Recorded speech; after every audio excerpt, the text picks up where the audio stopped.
Bičiuliai, ruošiuosi montuoti termopušies terasą. Ir toks netikėtai užėjo kaltės jausmas prieš jūs visus. Kodėl?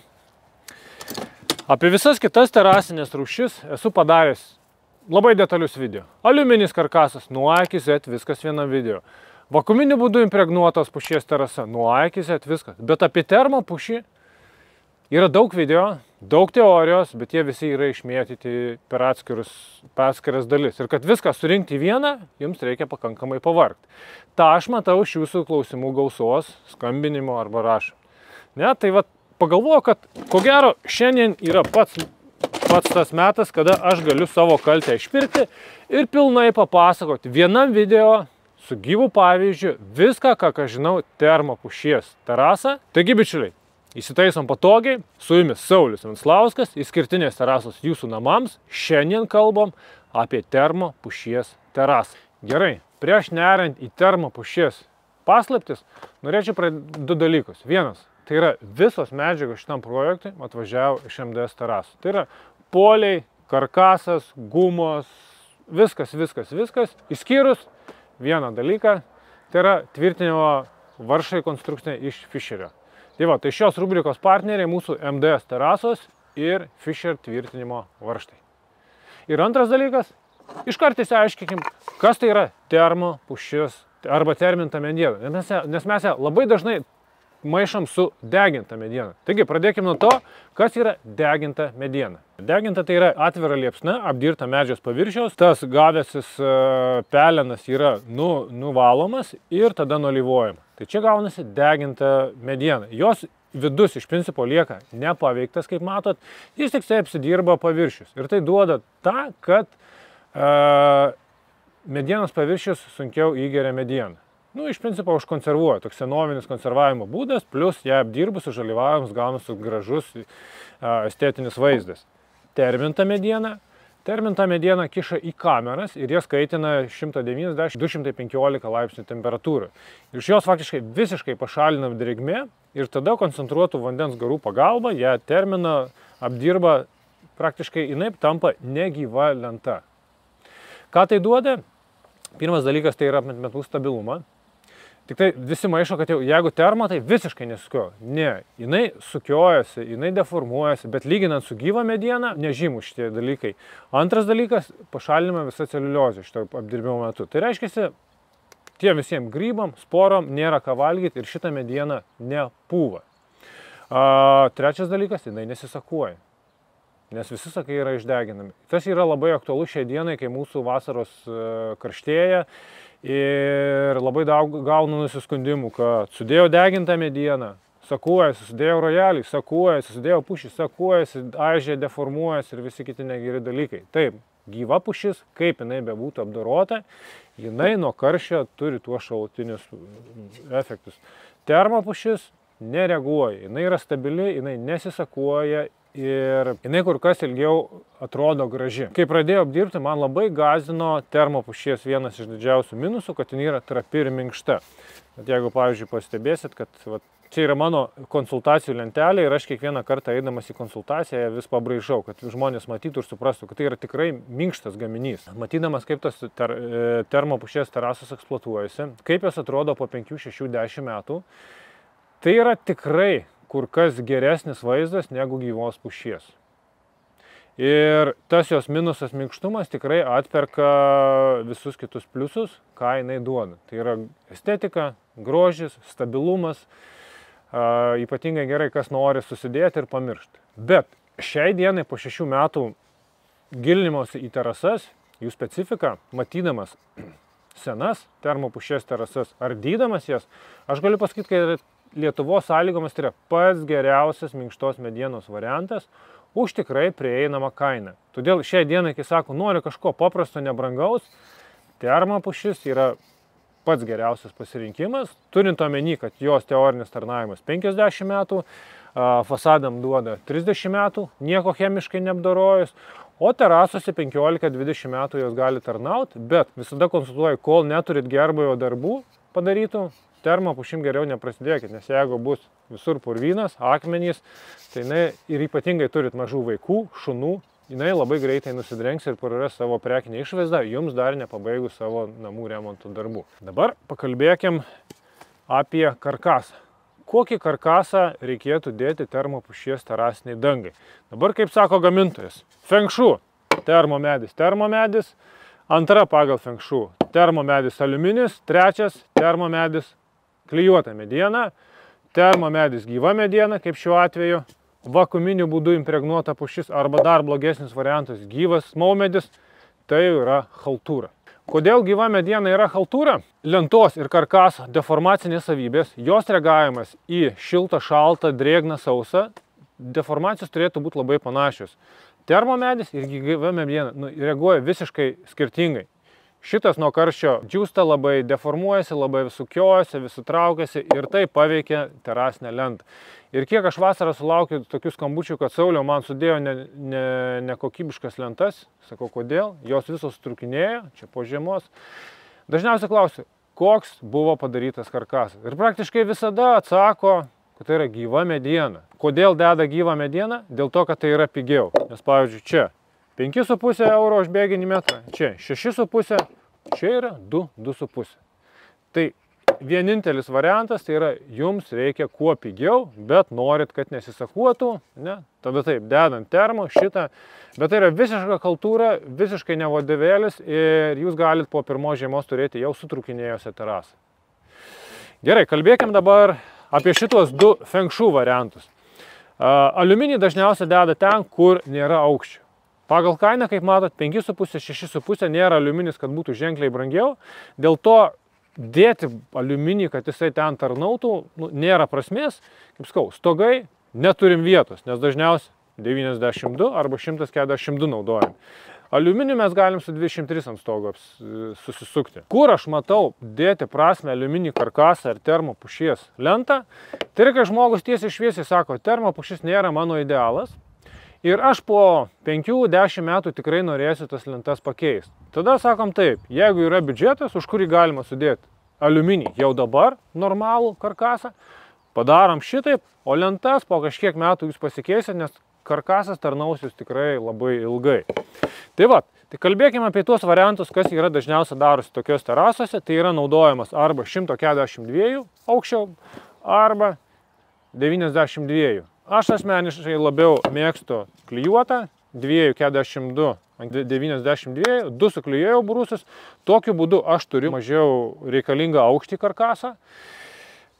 Nes kiek aš matau, pas mus vis dėlto labiau vyruoja tos žemos terasos. Ir jeigu mes sudėtume 2 aukštus, mums reikėtų labai žemai kastis į žemę, gautų duobė po terasa. Aš asmeniškai klijuoju ir dedu geriau žemesnį, bet platesnį briauną. Bet, aišku, galima ant U formos polių dėti ir šituos ir viskas bus gerai. Užteks apie karkaso medžiagas. Pakalbėkim apie atstumus ir visus konstruktyvo specifiką. Dabar pradėkim kaip ir nuo visų medinių terasų. Tai yra plėvelė, pirmiausia, tam, kad nepraaugtų augalai, akmenukų sluoksnis tam, kad greičiau įsidrenuotų drėgmė, ar reikia, kad drėgmė įsigaruotų greičiau po medinė terasa. Ko gero, atsakymas visiems aiškus. Gerai, polių atstumai. Taip, nešančio karkaso. Teorija sako taip, jeigu mes dedam termopušį, čia turi būti metras max, o nešančio atstumo tarp polių 1,20 m. Bet čia yra maksimalūs atstumai. Kas bus, jeigu padarysim didesnius atstumus? Jeigu padarysim tarp polių didesnius, 1,50 m, mes turėsim išsigaubusią terasą. Jeigu mes padarysim čia didesnius, mes turėsim vibruojantį čia. Plus, dar einant prie karkaso konstruktyvo temos, mes naudojam tik tai AB klasės termo gulekšnius, nes B klasės būna labai didelis negražios šakos ir yra rizika, kad nepastebėsit, įmatysit ir bus tiesiog terasų didelė šaka, užminsit, suluš ir panašiai. Dabar atstumai tarp gulekšnių. Termo pušies lentai tai yra 40–45. Pirmą gulekšnį mes dvigubinam, darom atstumą 15–20 cm atstumu. Tai yra tam, kad galą laikytų 4 tvirtinimo varžtai.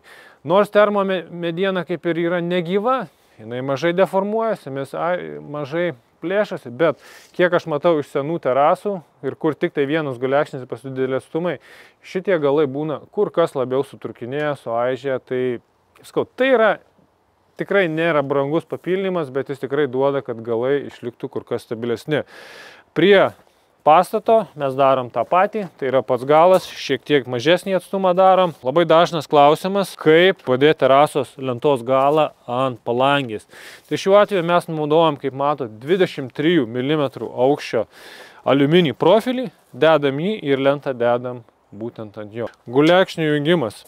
Vėlgi, kaip ir gyvoje medienoje, mes galas į galą niekad nejungia, nebent reikia tiesios linijos, tada palieki tarpelį tarp lentų, o tiesiog vieną prie kito priglaudė, tarpusavį susregi ir poliuretaniniais klijais suklijuoji. Visos varžtų skylės yra papildomai užklijuotos, kad nepatektų drėgmė. Toliau matau koloną. Visos kolonos lietaus surinkimo sistemos arba iš principo ten, kur ateina lenta ir yra trūkis rizika, privalo būti visur skersiniai apdėlioti, kad lentos atėję, jos bus išpjaustytos, kad jos būtų tvirtai pritvirtinti visi tie išpjaustyti galai. Gerai, dabar apie konstrukcinius tam tikrus sprendimus.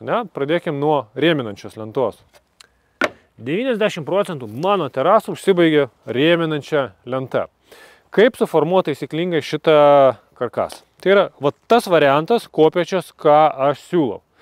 Dar esu matęs, daro tokius variantus. 3 guliakšnis, 1 guliakšnis, šitam 2 guliakšnis, šitai siūlė 3 guliakšnis ateinančiai lentai, 3 guliakšniai. Bet tai yra kur kas paprasčiau, sudėjau, sumoviau, galbūt kainos atžvilgių už medžiagas kur kas brangiau, bet toks metodas netinkamas, ką aš pamačiau, kad atsipalaiduoja šitie mazgai, rėminanti lenta iškrenta, šitas tarpas, kuris buvo, nelieka. Kitas dalykas, nuo terasos atėjusi drėgmė bėga ir laikosi ant šito guliakšnio, neturi kur nubėgti. Tai iš principo, toks principas, kai rėminanti ir lentos galai sueina šitaip ant guliakšnio, čia yra pasmerktas guliakšnis amžinai drėgmiai. Dėl to, kaip sakau, darom kopėčias, trumpi galiukai, neleidžia vartytis ir leidžia prabėgti drėgmiai. Nes, dar iškart peršokim į lentų tvirtinimo specifiką, kur gali būti arčiausia varžtas nuo galo, tai yra 4-5 cm nuo galo. Taip? Tai tokiu būdu mes ir šitą išlaikom. Laiptai iškart. Laiptų aš, kaip sakau, pripažįstu tik tai tokią konstrukciją. Iš principo, mano visa filosofija yra tokia, kad jeigu nori tvarios terasos, kuri neįsikraipytų po pirmos žiemos, karkasas privalo būti stabilus iš savęs. Ir laiptuose aš tik tai tokią konstrukciją galvoju, kad tai yra stabili. Tai yra, matot, irgi kopėčios, atitinkamai atstumas įskaičiuotas tiek, kad gražiai tilptų 3 lentos ir būtų rėminanti lenta iš galo. Dabar vėl iškart akcentuoju, kad visi skersgaliai pas mus kiek pjaunam, jie yra vaškuojami. Vaškuojama, tiek kalba eina apie lentų skersgalius, tiek apie konstruktyvų. Taip, visur vaškuojama, išskyrus, pavyzdžiui, šitas vietas, mes jį dar papildomai klijuojam. Čia klijuota, čia matot, vakar įdėjom klijuota. Ir tada mes vieną galą tvirtinam, rišam prie nuleistųjų žambinių nuo laikančio karkaso, o kitą sodinam ant polių. Tai tokiu būdu mes suformuojam irgi, kad ant laipto būtų nuolydis. Ar reikia terasai nuolydžių? Visi gamintojai sako, reikia, 1%. Aš nežinau, kaip ten kiti daro 10-15 metų atgal, aš tiesiog atėjau, pasėmiau gamintojų reglamentą, sako, reikia. Tie, kas seniau iš savo komentatorių meistrų matau, tie, kurie seniau nedarė, paskui pradėjo daryti, tie irgi sutartinai sako, kad su nuolydžiais terasa išdžiūsta greičiau, mediena ilgiau atrodo graži, nesusideformavusi. Tai iš principo nuolydis jums duoda tvarumą jūsų terasai. Terasos kraštas, kur nėra rėminančios lentos, labai dažnai matau, kai tiesiog baigėsi, nupjauna ir deda šitos variantus. Tai aš iš tiesų nepripažįstu šitų dalykų, nes vienas, kaip sakau, karkasas turi būti surištas, kad jis būtų tvirtas, nesivaikščias. Antras, tokiu būdu šaunasi vos ne į skersgalį rėminanti lenta. Tai šiuo atveju aš visada sakau, ateisim su lentom šiuo atveju, bus galai nupjauti ir jie surišta šito balkiu. Jūs jau matot paruoštas suaukštinta.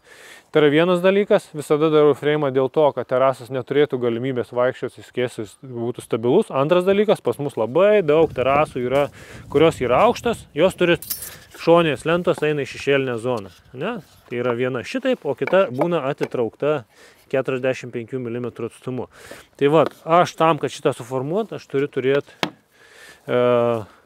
karkasą, ant kurio aš dėsiu, nuleisiu į žambinę ir ant jos ten tvirtinu visą šitą šešėlinį. Apie juostą.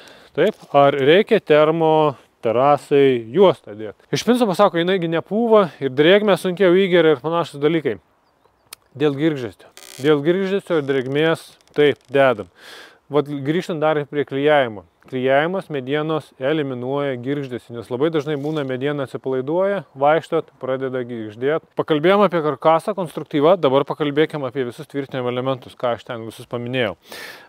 Pradėkim nuo varžtų. Taip, dabar prieš neriant noriu priminti, dabar koks turi būti taisyklingas varžto ilgis, ne? Jeigu mes tvirtinam karkasą. Iš principo, teorija yra tokia. Čia yra 1/3, o ten, į kur mes turi būti 2/3, bet labai dažnai, kaip matot, mūsų karkasas būna vienodo aukščio. Tai šitoje vietoje taisyklė yra tokia, kad lygioji dalis, kuri skirta pritraukti veržimą dalį, turi būti didesnė negu tas jūsų ruošnys, kaip matot. Ne? Dar, jeigu paimtume 160, jis jau yra labai ant ribos, mes turim įleisti. Esu matęs konsultacijų metu, kai ima 120 ir graužia tam, kol jis pilnai pritemptų, tas varžtas turi sulysti tiek į karkasą. Kas gaunasi, tas karkasas arba turi žvėrišką skylę, arba trūksta. Iš principo, jūs iškart padarot jau... Vienas dalykas, neturi tvirto mazgo surišto, antras dalykas, jūs padarot iškart židinį, drėgmei, puvimam ir visiems kitim dalykai. Toliau, termomedienai, nors jinai negyva, trapi ir visa kita, visi tvirtinimo elementai privalo būti iš nerūdijančio plieno. Dėl ko? Termomedis turi rūgščių, kurie labai greitai ir labai intensyviai reaguoja su paprastu cinkuotu metalu. Tai tik laiko klausimas, kada jisai suvalgys tuos varžtus. Jeigu kalbam apie išorės apdailą, jeigu, pavyzdžiui, teko fasadas ir sukalta vinukais arba varščiukais, pradeda rūdys momentaliai eiti. Turbūt tekia matyti verkiančių fasadų atvejais. Gerai, diametrai kokie. Dabar konstruktyvą mes visada naudojam 6 nerūdijančio plieno varžtus, medsraigčius, dabar nešantysis, laikantysis, kaip sakiau, 680, toliau freimas, ne, va šitaip du galai, 600 naudojam varžtus, jeigu kalba eina apie 2 elementų sujungimą, šitaip, tai 690, o jeigu kopėčių, pavyzdžiui, gamyba ir panašiai, tada jau mes naudojam būtent 500, mažesnio diametro, bet juos ilgesnius, nes didesnio diametro gali tą smulkų elementą skelti. Ir iš principo visas skylės, kiek mes darom su termomedžiu, mes pirmiausia prasigrėži skylę ir tada tik tai sriegi. Nes varžtas per jėgą įskeltas, tik laiko klausimas, kada ta skylė praverš. Dabar varžtus, kokius mes naudojam. Mes naudojam naujuosius Fischerio Power Fastus, jeigu paimi, čia yra senoji dėžė, Power Fast nėra, antrasis Power Fast. Tai yra sraigtai, kurie kur kas greičiau sriegiasi, su kuriais kur kas lengviau dirbasi. Poliuretaniniai klijais, kuriais mes klijuojam, irgi mes naudojam Fischerio. Tai yra dedasi į pistoletinę rankeną, yra pakankamai tiršti, labai lengva dirbti. 20-30 minučių tiek sukietėja, kad faktiškai to mazgo jau nebeišardysi. Tai tenka, jeigu kažkur padarai klaidą, arba išpjauti, arba grynai skaldyti tą medieną. Toliau, ten, kur reikia kažkur įleisti, įsprausti, mes naudojam kleiborito poliuretanis, labai greito stingimo, jie yra skysti, daug greit plečiasi. Skersgalių vaškas, taip, visi skersgaliai, tai yra mums labiausia patikęs. Osmo yra variantas, jisai tepasi teptuku, gerai geriasi į skersgalius, greitai džiūsta, yra pakankamai tirštos konsistencijos, teptukas greitai nesukietėja. Juosta, kurią mes klijuojam ant gulekšnių, tai yra mano atradimas Fast Shifterio Soft linija Soft. Jinai turi ir bitumo, bet man bitumas iš tiesų nepasiteisino, ypatingai vasarą. Tai va, šitą labai lengvai limpa, tiek ant pakankamai drėgnų, dulkėtų paviršių, atplėš praktiškai neįmanoma. Turi du pločius, 50 ir 80 mm. Tai va, jeigu reikia platesnio, kad nereikia dviguminti, tai juosta, su kuri labai lengvai ir atsiklijuoja, jeigu reikia. Yra alternatyvų, kurios gal panašiai savo darbiniam savybėm, bet jas užklijuoti ir paruošti, ten sugaišti pusę dienos. Tai vat, aš vertinu visada, kaip lengva meistrui dirbti ir kaip jos tarnauja, kaip vat, savo darbą, savo vaidmenį atlieka. Tai vat, tai yra tai, ką mes naudojam karkaso gamybai, o dabar einam apie lentas kalbėsim. Kągi, prieš neriant į lentas, pirmiausia noriu atsakyti tą labiausiai mistiškiausią klausimą. Termo pušies terasinių lentų klasė A, B. Kas tai yra ir ko tikėtis? Daug kas sako A klasė be šakės. Ne, mes kalbame apie pušį, jos visos turės šakų. B klasės tai yra negyvos, iškritusios, suskilę, trūkimai. Nu tai iš principo tas vizualiai, kas jums yra negražu, kas gali būti net kartais ir pavojinga. Ir šito dalyko tikrai bus. Nes visos lentos yra A, B klasės. Tai yra B, jos tikrai bus, tik klausimas kiek daug. Nors terasinės lentos termopušies jos kaip ir kas 30 cm ir jeigu tu turi terasą, ten nežinau, 3,30, atrodytų ėmėjai lentą 3,30 ir darai. Bet taip iš tiesų nėra, jeigu tu nori gražiai, korektiškai ir be jokių defektų pasidaryti terasą. Tai yra visada kaip taisyklė, tu imi ilgesnės lentas tam, kad galus galėtum apjausti, nes jų tikrai bus trūkusių. Tikrai bus didelių galuosių šakų ir jas reikės išmintinėti. Va šiuo atveju, pavyzdžiui, mes turim 2 terasas, kurioje vienoje yra zona 3,10, toliau 3,70 ir kitoje yra viskas 2,85. Ne? Ir mes dabar, kaip sakau, kas 30 cm, bet situacija tokia, tų ilgių ne visada gausi. Ir mums, kai reikėjo užsakinėti lentas, visos yra 3,90. Tai reiškia, ten, kur didžiausia, ilgiausia mano zona, aš turiu 20 cm išmest, kur trumpesnė 30, 80 ir kur 2,85 tikrai turiu daug ką ir išmest. Tai pirmas dalykas, aš kai atsivežu lentas, aš jas turiu pirmiausiai išsirūšiuoti, ne? Nes kaip ir sakiau, tų negražių dalykų aš jų tikrai rasiu. Pagal Feng Shui termopušies lentos turi montuotis šerdimi į viršų. Taip, va šerdis į viršų. Tai va pirmas dalykas, tu atsiverdi šerdį į viršų. Kuo grėsia, jeigu tu tą šerdį dėsi vis dėlto į apačią? Reiškia, kad gali prasidėti delaminacija. Tai yra, tie viršutiniai sluoksniai gali atsisluoksniuoti. Bet šito vieto, kai mes turim kvadratinę lentą, čia jau mes galim daryti tam tikrus pasirinkimus. Nes, pavyzdžiui, jeigu yra termopušies lenta, kur yra tam tikrai grioveliai išfrezuoti, dar kažką, tu jau to pasirinkimo kaip ir neturi. Tau yra viršus ir ką tu jame turi, tą turi.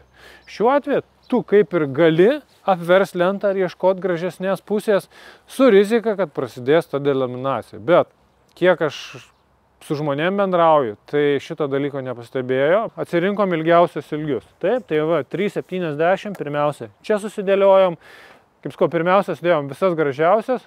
Toliau į tą patį, kur bus baldų zona, ilgas, bet turinčia šiek tiek tų tikrų defektų. 3,10, 2,85. O čia va tai, kas liko šonam, kur yra visų negražumų. Ne? Tai va matot, yra didelė šakos, didelė šaka, skilimai, trūkimai galai iki čia. Ir čia šitoj krūvoj, kaip matot, iš principo terminta pušis, to šakos jos yra labiau įtrūkę, nori, nenori. Čia, pavyzdžiui, žiūrėkit, va čia atsinešiau galų, kuriuos mes išpjaustėm, ne? Nu, vat matot, toks vaizdas, iškritę šakos. Trūkę šakos. Nu ir sakau, tuose galuose, va čia yra B klasė, kuri tikrai bus. Klausimas termopušies alyvavimas. Kada alyvuoti, ar galima po sumontavimu ir panašiai. Žiūrėkit, dabar mitai klišės, gal mitai iš interneto memai, ne? Vat ką girdžiu apie nualyvuotas termopušies terasas. Vienas mitas, ką aš girdėjau. Nualyvavau, po 2 mėnesių jinai nubluko. Taip. Nualyvau po sumontavimo, po žiemos aš faktiškai nelabai matau rezultatų, kad būtų alyvuotė, viskas nuėjo. Kodėl taip yra? Vienas dalykas, terminimo procese medžio gardelis labai sustraukia ir jos labai nepriima tos visos drėgmės. Jūs tepat alyvą iškart, jinai mažai jos įgeria, gavo saulės, iškart nubluko.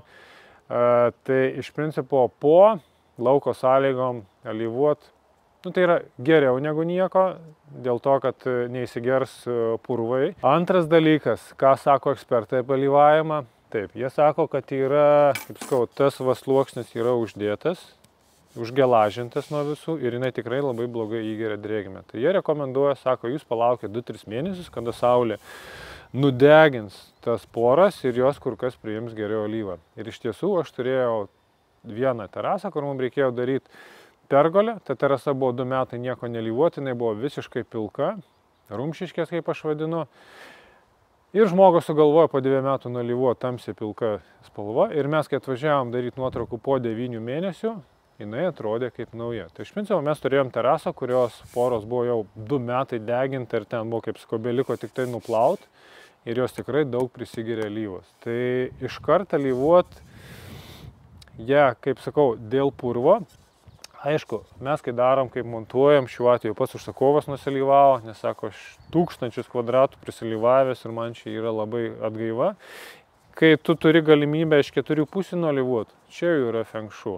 Tai šiuo atveju mes irgi dirbtuvėse, tik tai mes dirbtuvėse dar pilnai paeinam paviršių 150 rupumo švitinių popierių, kad tą gelažinę nuimt. Ir tada ta lenta tikrai sugeria daug alyvos. Nes pavyzdžiui, šiuo atveju 43 kvadratai, užsakovas sutepė 1,5 kibiro. Mes prieš 2 savaitės alyvavom tą patį kiekį, bet nušiauštų 150, mes sugirdėm šitam lentom 3 kibirus. Tai iš principo, kuo daugiau alyvos, tuo jinai greičiau atrodys. Tai vat, visas komplektuos atvažiavo iš MDS-o, tai buvo naudota voka alyva, tiko spalva, nes visi kaip, tai yra natūrali termomedės spalva ir visiems jinai patinka ir sako, aš noriu va tokios. Tai va, tiko spalva, jinai šiek tiek sodresnė yra, bet jinai būtent va tą atkartoja. MDS-uose jūs gausit ne tik alyvos, bet ir kas labai pasiteisino, tai yra aplikatoriai, kempinėlės, su kuriuom labai lengva alyvuoti. Ypatingai kas liečia, jeigu tu alyvuoji ant stalažo. Nualyvavom visas lentas, toliau, kaip sakiau, mes atsirenkam pagal ilgius, susipjaustom, galus tepam vašku, užsandarinam, užfrezuojam, paruošiam jos montavimui. Tai va, šiuo atveju čia mes matot jau nualyvuotas, nuspjaustytais galais, užvaškuotais, sufrezuotais lentas, paruoštą montavimui. Taigi, einam montuoti.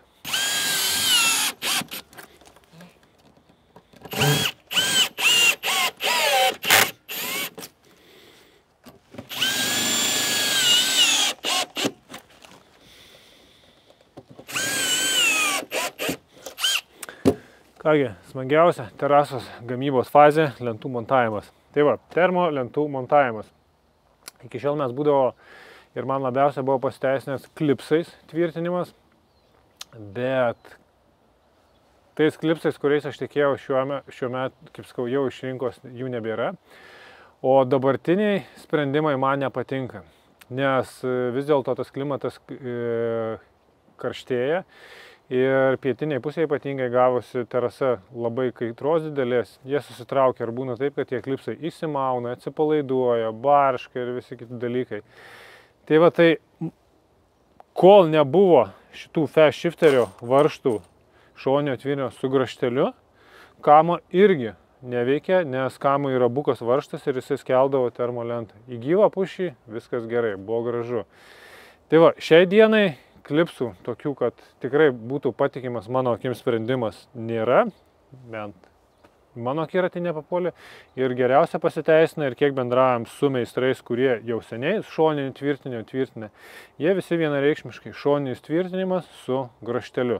Tai šiuo atveju man geriausia pasiteisina fast shifterio, nes jis, kaip sakiau, yra pirmas dalykas nerūdintis plienas, antras yra graštelis, sriegis ir atbulinės jėgos ilgas sriegis, kuris pilnai išvalo skylę. Ir pavyzdžiui, su šituo varžtu įsriegus, graštelis pirmiausiai prasigrėžia gražią skylutę, netgi, vat, matot, mes turim šaką. Jokio skėlimo, gražiai prasigrėžė, įėjo. Ir yra trumpesni 38 mm ilgio, kurie būtent skirti į aliuminį. Jis yra kur kas trumpesnis, prasigrėžia ir yra naudojamas mūsų specializuotas profilis. Na, čia dar aš neįgręžęs, kaip matote, ne. Ir jisai tiesiog įsispraudžia į tą grovelį. Tai va, pilnai laiko. Dabar, jeigu šilta, šalta, didelė drėgmė panašiai, lentom reikia šiek tiek pasipūst, tiesiog sumažėja jos diametras, tie varžtai gali šiek tiek, kartais būna ant kietmedžio. Esu pastebėjęs, kad labai karštą dieną tu pradedi matyti galvas, bet pasidaro vėl klimatas normalus, 18-20, grįžta į tą pačią poziciją. Dabar techniniai dalykai, taip, nerūdintis plienas reiškia jokių impaktų, jokių didelių suktukų. Mes naudojam 12 voltų, pats geriausia pasiteisinęs variantas. Visiška precizika, juvelyrika, labai gerai jauti visą įrankį. Toliau. Šoniniam tvirtinimui, kokius įrankius galima naudoti, iš principo jokio skirtumo, kurį jūs naudosite, visi jie dirba ir tie varžtai gali su bet kuriuo eiti. Galbūt, jeigu jūs kietmedį dirbsite, ten 1000 varžtų, ten netitinka kampas ir po kažkurio tai 1000 varžtų pradeda laužti. Esu tokių niuansų turėjau. Kamo pats idealiausias, pats lengviausia dirbti, ergonomiškiausias. Kitas dalykas, ką, pavyzdžiui, mažai kas akcentuoja, tai yra, jis leidžia pakankamai žemai skylę, bet mes kalbam apie 5 mm kojelį. Jeigu, pavyzdžiui, jūs pasikeisite į 3,2, jis kyla aukščiau.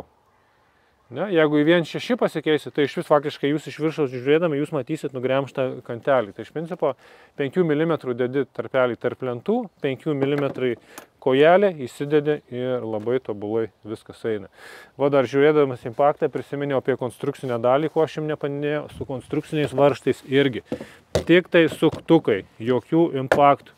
Jeigu dirbant termomedžiu girdit du, tai jau yra ne feng shui, tai yra nusižengimas, nes tas kalimas susuko konstrukcinius varžtus, jie praranda savo tvirtumą ir tu to nematai. Gyvenimiška situacija, gyvenimiškai atvejais ir daug užklausų internete. Kai aš matau, bičiuliai, žiūrėkit, susidėjau terasą po 2 savaičių, iššaudė juodom pilkom dėmėm. Termomedis ir visi kietmedžiai, tai yra maumedis, turi taninų. Ir taninai reaguoja su metalu. Šiuo atveju, žiūrėkit, mes padarėm gulekšnį ir šičia buvo daromi šito turėklo laikančio karkaso montavimo darbai. Buvo pjaustoma, buvo gręžiama. Iš principo tai yra metalo skiedros drožlės lėkė laisvai. Ir būtent sureagavę su drėgme šitos metalo drožlės, jos juoduoja momentaliai ant karkaso. Vakar, man atrodo, užvakar irgi mačiau nuotrauką, balkonas ir prie balkono durų baisiausia dėmė tų juodų duoštų. Žiūrėkit, dėl ko aš naudoju bulgarkę. Tai dažniausia būna bulgarkė pjaustyti metalo gaminiai ant jūsų terasos. Kaip sakiau, termo pušis turi rūgščių ir jinai labai momentaliai greitai sureaguoja su metaliniais daiktais. Skiedra, nežinau, šašlaikinę, dar kažką metalo užmesit ant terasos, pasigaus ir iškart juodus dėmės. Tai nebijokit, tai nėra kažkoks pelėsis, tiesiog metalo skiedros nukrito ant lentos, gavo drėgmės, sureagavo, turit juodas dėmes. Tai iš principo įsiplaunat giluminių valiklių ir tai pranyksta. Arba su švitriniu popieriu praeinat ir tai nėra grybelis, tai nėra lentos defektas, tai yra tiesiog jūsų neatsižiūrėjimas arba nežinojimas. Termomedis labai šauniai reaguoja su visais metalais. Kaip sakė vienas senas terasų vilkas, gražią terasą padaryti ir palikti gali bet kas. Bet visai kitas reikalas, kai mes pradedam kalbėti, kiek ilgai jinai bus kaip nauja. Tai yra, prasideda tokie dalykai kaip terasos tvarumas, ilgaamžiškumas, išliekantis grožis. Va čia ir prasideda tos visos feng shui detalės. Vaškavimai, nuolydžiai, klijavimai, daug dalykų, medžiagų suderinamumas. Tai yra, tas ir lemia, kiek ilgai ta terasa bus kaip nauja, juolab, kad termopušis iš pušies tų variacijų yra tas variantas, kuris ilgiausiai išlieka gražus kaip naujas netgi pietinėje pusėje. Kągi, ačiū Jums, kad buvot kartu su manims. Spaudžiam laikas, tampa prenumeratorius. Jaučiuosi šį kartą dabar jau nebekaltas prieš Jūs, atidaviau skolą ir iki kitų kartų. Iki.